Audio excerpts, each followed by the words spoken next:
عمل بدون معرفت قابل قبول نہیں ہے. صحیح معلومات، صحیح علم، صحیح ایمان کے ساتھ عمل کریں. بغیر ایمان کے آپ روزے رکھیں، عبادتیں جو بھی انجام دیں. تو اب بہت سارے قراء، بہت سارے علماء، بہت سارے حجاج بغیر معرفت کے عمل کرتے ہیں تو ریاکاری کرتے ہیں. بغیر معرفت کے مجلسیں پڑھتے ہیں تو ریاکاری کرتے ہیں. بغیر معرفت کے تلاوت کرتے ہیں تو ریاکاری کرتے ہیں، دکھانے کے لیے کرتے ہیں، اپنی شہرت کے لیے. علماء خطاب کرتے ہیں، قاری قرآن پڑھاتے ہیں، حاجی مثلا وغیرہ وغیرہ سرمایہ خرچتے ہیں دکھاوے کے لیے. یہ کس وجہ سے؟ معرفت نہیں ہے. جس کے پاس معرفت ہوتی ہے، آغا ابا عبداللہ الحسین علیہ السلام کیا کرتے؟ سائل کو دروازے کے اس طرف بٹھاتے ہیں، خود اس طرف سے دے دیتے ہیں کہ میرا چہرہ نہ دیکھو، مال لے لو اور چلے جاؤ، مجھے تم سے شرم آتی.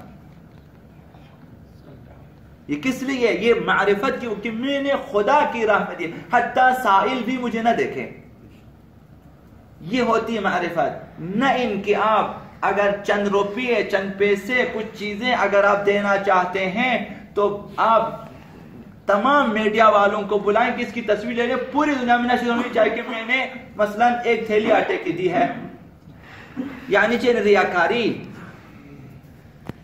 جب تک مائک نہ ہو، جب تک پبلک نہ ہو، جب تک لوگ داد نہ دیں، ایک شاعر نہیں سنا سکتا، ایک قاری دعا نہیں پڑھ سکتا. یعنی چاہیے دعا کا مطلب ہی ہو گیا ہے کہ مائک ہو اور آواز ہو، ورنہ پھر دعا نہیں ہے، ورنہ بغیر دعا پڑھے چلے جاتے ہیں. یعنی یہ کہ اگر کہیں پر اسپیکر کا اہتمام ہو تو پڑھیں گے، خطیب اسی طرح سے، علماء اسی طرح سے کہ بھئی یہاں پہ کوئی پبلک نہیں ہے، میں کیا کروں. یعنی آپ کے لیے کم از کم 1000-2000 کا مجمع، پھر آپ تبلیغ کریں گے مثلا.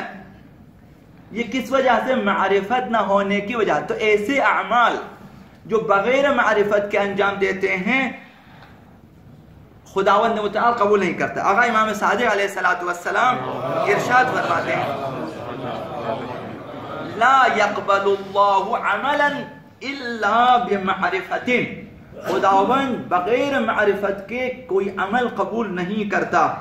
ولا يقبل المعرفة الا بالعمل. اور خود معرفت کو بھی عمل کے بغیر قبول نہیں کرتا.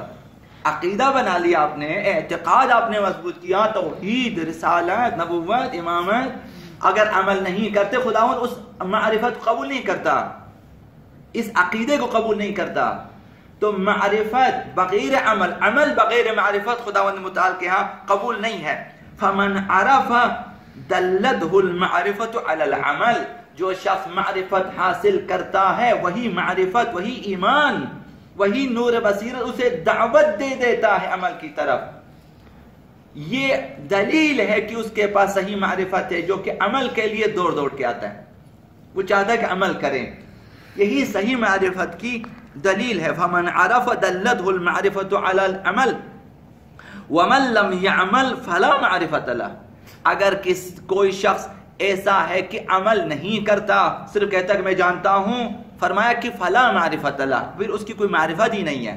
یعنی وہ معرفت بیکار ہے، وہ صرف ذخیرہ علمی ہے، وہ صرف معلومات کا ذخیرہ ہے، وہ صرف ڈیٹا ہے اس کے پاس، معرفت نہیں ہے. وہ معرفت نہیں ہے، شناخت نہیں ہے، جمع کیا ہے، معلومات کو جمع کیا ہے.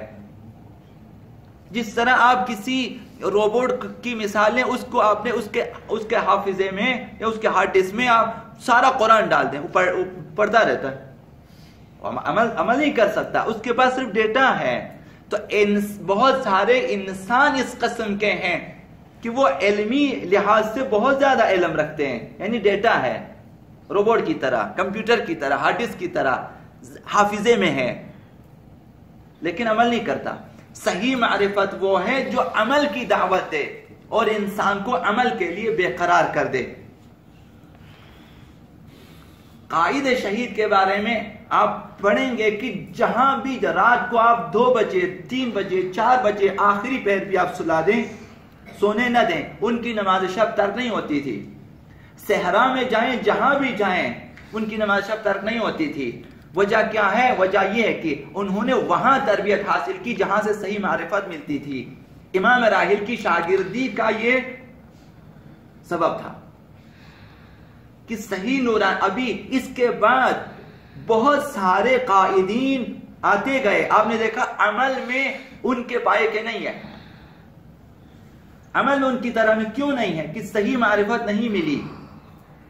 حالانکہ آپ نے قائد شہید کی زبان کو دیکھا ہے کہ زبان شستہ و شائستہ و رفتہ نہیں ہے، لیکن تو ایک دنیا عاشق تھی ان کی کہ وہ جہاں بھی جائیں، چاہے بلائیں یا نہ بلائیں، لوگ چلے جاتے تھے زیارت کے لیے ان کی۔ یہ نور معرفت ہے۔ تو فرمایا کہ فمن عرف دلته المعرفت علی العمل ومن لم يعمل فلا معرفت له۔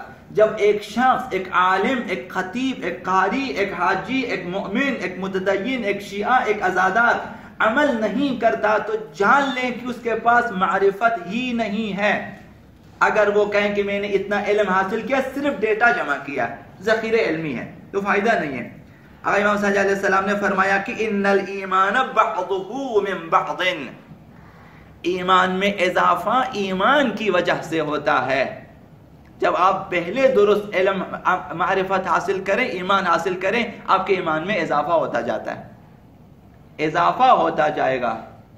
ہدی للمتقین کا معنی شاید یہی ہو کہ متقین کے لیے مزید ہدایت، مزید ہدایت، مزید ایمان، اضافہ ہوتا جاتا ہے۔ الایمان بعضه من بعض، ایمان سے ایمان پیدا ہوتا ہے۔ اب مختصر چند چیزیں آپ کی وضاحت انشاءاللہ پھر کبھی ہوگی کہ ہم محتاج ہیں، ہم 5 معرفت کے محتاج ہیں، وضاحت پھر کبھی کروں گا آپ کی خدمت میں۔ تو جب آپ نے بصیرت الہی حاصل کرنی ہے تو 5 قسم کی معرفتیں اپنے اندر پیدا کریں۔ آپ جائیں عرفاء کی کتابوں میں اور اخلاق کی کتابوں میں آپ انہیں پڑھیں گے۔